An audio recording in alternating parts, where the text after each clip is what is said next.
बोलिया हिता असे जो जगता बोलिया हिता असे जो जगता धन्यवाद पिता तयाची धन्यवाद पिता तयाची पुरी कन्या पूजा होती के सात्विका पुरी कन्या पूजा होती के सात्विका हो पुरी कन्या पूजा होती के सात्विका जसे संस्कार लेकरांवर कराल लेकरं तसे घडतात.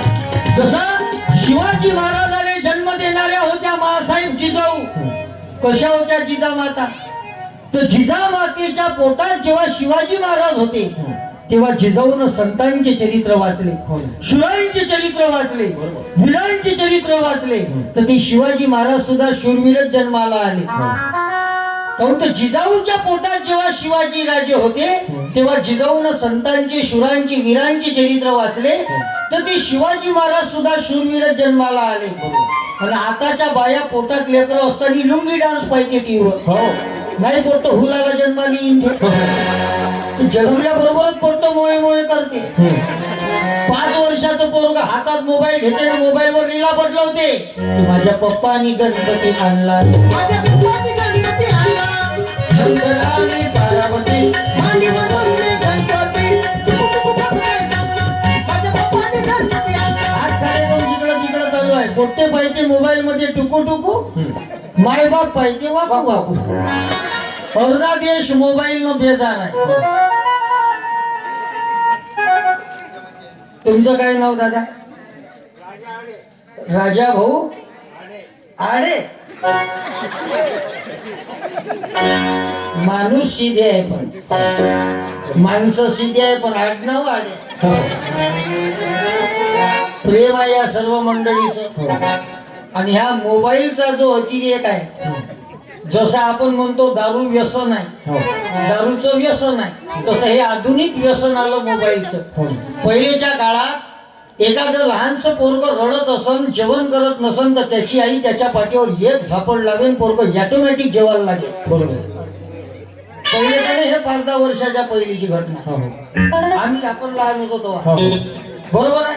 आताच्या काळात एखादं लहानसं पोरग रडत असन जेवण करत नसन तर त्याची आई त्याला मारत नाही त्याला रागवत नाही त्याच्या तोंडाच्या समोर असं मोबाईल ठेवते युट्यूबला. मग या लहान पोरायले मोबाईलच्या सवयी लावण्यासाठी जबाबदार कोण आहे? मायबाप जबाबदार. क्या बात. मग ते लहानपणापासून तो मोबाईलच्या आहारी चालला मोठा झाल्यावर मोबाईलच जेवतानी मोबाईल झोपतानी मोबाईल गाड्या चालवतानी मोबाईल असं एका हातात असं हँडल धरते आणि एका कानाला असं मोबाईल लावते हॅलो धडकलो मेलो. हे पोरग फोनवर बोलता बोलता लघवी करायला गेलं ते फोनवर बोलण्यात एवढं गुंग झालं का त्यानं चैनी खाली न ओढली आणि मग ती पॅन्ट ओलं झाल्यावर म्हणे नेटवर्क गेलं फोन सत्याना धिंगा नाही. याचा वापर जपून करणं आवश्यक आहे. मोबाईल वापरू नये असं माझं मत नाही. मोबाईल काळाची गरज आहे. अनेक इन्फॉर्मेशन या मोबाईलवर आहे अनेक माहिती या मोबाईलवर आहे पण याच्यातून काहीतरी चांगलं घेतलं पाहिजे. आजच्या कार्यक्रमातून एक विनंती करीन तरुण भावांना जेवढं प्रेम आपण फेसबुकवर करता तेवढं प्रेम बुकवर करा. कारण जेव्हापासून या देशामध्ये मोबाईलचा अतिरेक वाढला तेव्हापासून या देशामधली वाचन संस्कृती कमी झाली. आता पोराच्या हातात पुस्तकं नाही आता पोराच्या हातात मोबाईल आले. आणि ज्या महामानवाचा फोटो तुम्ही आम्ही आज या बॅनरवर लावला तुम्ही आम्ही स्वतः करता घर बांधतो बंगले बांधतो पण या जगात असा एक महामानव जन्माला आला ज्यानं स्वतःसाठी नाही पुस्तकासाठी घर बांधलं. त्या महामानवाचं नाव आहे डॉक्टर बाबासाहेब आंबेडकर. पुस्तकासाठी घर आजही ते घर आपल्याच महाराष्ट्रात आहे नाशिक मुंबईमध्ये. गवळी साहेब टाळी वाजवा गवळी साहेबासाठी. राजगृह बांधलं बाबासाहेबांना बरोबर आहे का गवळी साहेब? बरोबर आहे ना. पुस्तकाचं घर पुस्तकाचा अभ्यास केल्या वयाच्या 40व्या वर्षी 45,000 पुस्तकं वाचून काढले बाबासाहेबांनी. आणि महापरिनिर्वाणाच्या आदल्या दिवशी बुद्ध आणि त्याचा धम्म नावाचं पुस्तक बाबासाहेब कंप्लीट करत होते. काय पुस्तक प्रेम होत आणि म्हणून ते ही क्रांती उभी केली की गरिबाजी केले खुले शिक्षणाच्या भवनाचे दुबळा मापाजी गुणगुणत्या वागिनीचे तुझ्या कष्टापायी खूप काही मिळाले समाजाला घडविले बळावरी तू भीमा समाजाला घडविले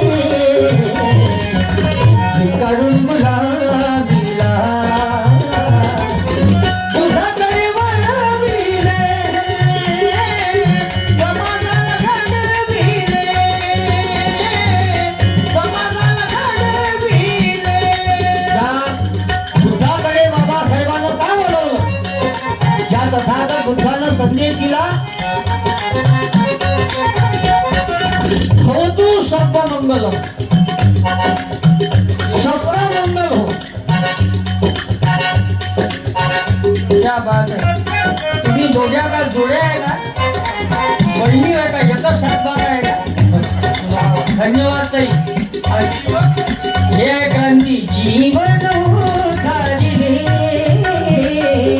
पाळताना पंचशिला झोपडीच्या जागी आता दिसू लागला बंगला लाचार गरिबीला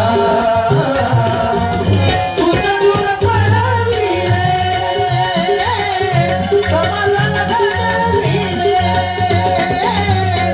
समाजाला घडविले म्हणून आजच्या या बुद्धमूर्ती स्थापनेच्या निमित्तानं आजच्या या कार्यक्रमातून हा विचार आपण इथून घेऊन जावा आपल्या जीवनातले वाईट व्यसना जिथं घेऊन जा वाईट विचार जिथं घेऊन जा तसं तुमचं हे आष्टी शहर आदर्श शहर आहे शहीदाची आष्टी म्हटल्या जाते बरोबर ना शहीद स्मारक आहे चांगलं गाव आहे एकमेकाले सहकार्य करणारे लोक येतं सर्व जाती धर्माचे लोक मिळून मिसळून राहतात इथं व्यसनमुक्त गाव आहे 100% दारूबंदी आहे जे दारूच्या थेंबाली हात ना लावत याचे लोक अशी वाटे काही बाया म्हणत असन तुले का मालूम हा तू राहून पाहिजे इथं 2-4 दिवस तुमच्या इथं तर बंदच असेल ना वर्धा जिल्हा कोणता आहे त्या यवतमाळ वर्धा अमरावती नाही काय आता वर्धा वर्धा वर्धा जिल्हा आहे का दारूबंदी आहे मग बंदी दारू आहे का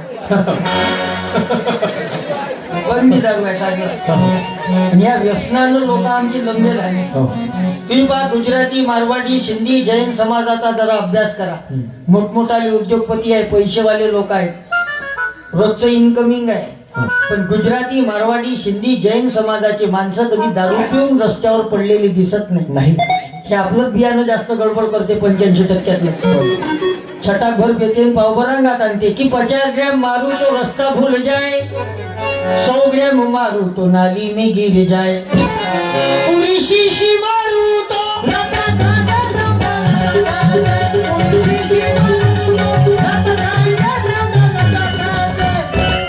तशी इथं बसणारे कोणीच नाही पेत अत्यंत सज्जन लोक आजच्या कार्यक्रमात आहे कोणी असतील पिऊन त्याला प्रार्थना करतो तुमच्या लेकरासारखा जहर खाने वाला आदमी अकेला ही मरता है जहर खाने वाला आदमी अकेला ही मरता है लेकिन ये शराब पीने वाला आदमी खुद तो मरता है लेकिन परिवार को साथ में लेकर मरता है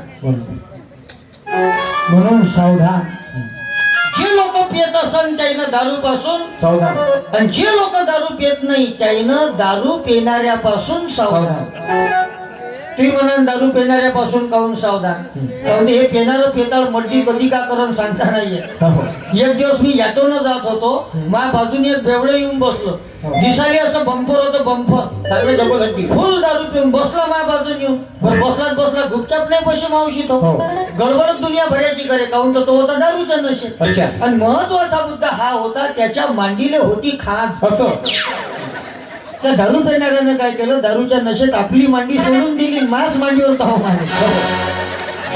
आता कोणालाही एक दोन वेळा फुकट खाजवायला भेटलं तर बरं वाटते. आणि कोणी जर मांडी जर लाल होतपर्यंत खाजवली तर राग नाही का ती माणसाला. बरं खाजवे त्याची मुरवे माहीत होते. मग मी त्या पेणाऱ्याला म्हणलं काकाजी हे मनापासून तुम्ही जे खाजवून राहिले म्हणलं ही मांडी तुमची नाही, मांडी माई होत. ते बेवडं बोले म्हणजे मग माई मांडी कोठायची म्हणजे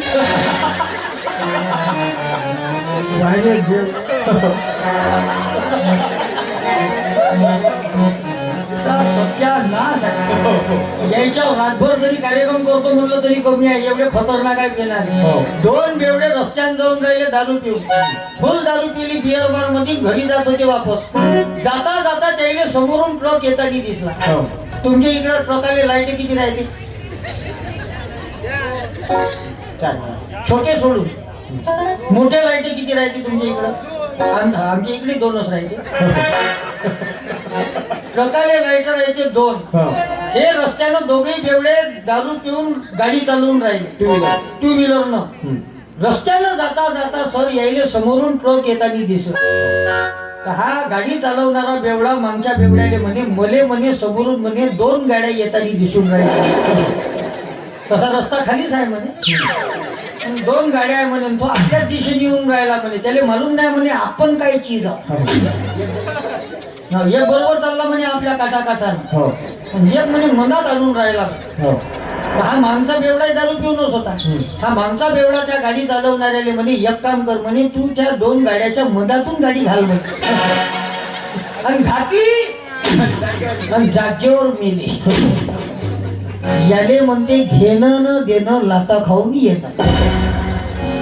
व्यसनानं संसार लोकांची उद्ध्वस्त झाली. तथागत बुद्धानं 2500 वर्षाआधी पंचशिला सांगितलं, सुरा मियार्या मज्जपमाद ठाणा विरमणी शिक्का पदम समाज. व्यसनापासून दूर. हाच विचार 400 वर्षाआधी जगद्गुरु तुकाराम महाराजांना मांडला अभंग लीला गाथेत की करू नका नाश आयुष्याचा, करू नका नाश आयुष्याचा. आता पुढे हाची एक उपदेश, आता पुढे हाची एक उपदेश, आता पुढे हाची एक उपदेश. तुकाराम महाराजांचा अभंग आहे. एक उपदेश व्यसनमुक्त जीवन. महात्मा ज्योतिराव फुले लिहितात, दारूच्या नादात पैसा खर्च करी तो भिकारी मुलाबाळा, एक दिन तरी मध्यवर्ज करा, तोच पैसा लावा ग्रंथासाठी. तू आता झाली होती नाही? तुझं आडनाव वानखेडे ताई. आमच्या मंगानी दोन पोरी आल्या, त्याचं आडनाव राम टेके. वा, दोघी बहिणीच आहे ना? नाही का?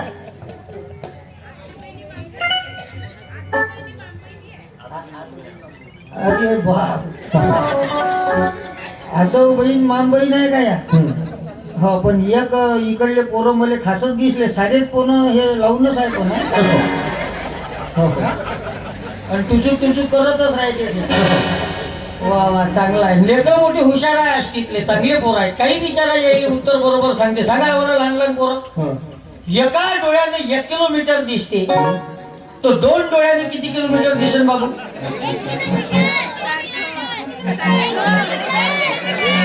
हा माणसा घे बाबू 2 किलोमीटर. त्यानं बरोबर सांगितलं. ये ना रे.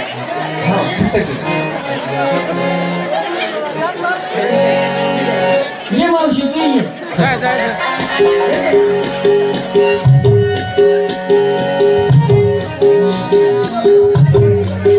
असा कुठा सतत जिम राहिला. तुझे का त्या राज्यपालाची सवय लागली का?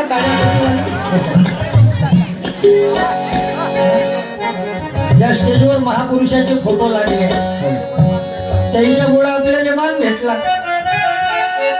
आपल्याला कोण विचारत होत? परवाच्या दिवशी माझा कार्यक्रम नेर मध्ये झाला. नेर धम्म परिषदेच्या निमित्तानं कार्यक्रमामध्ये मनोज राजा गोसावी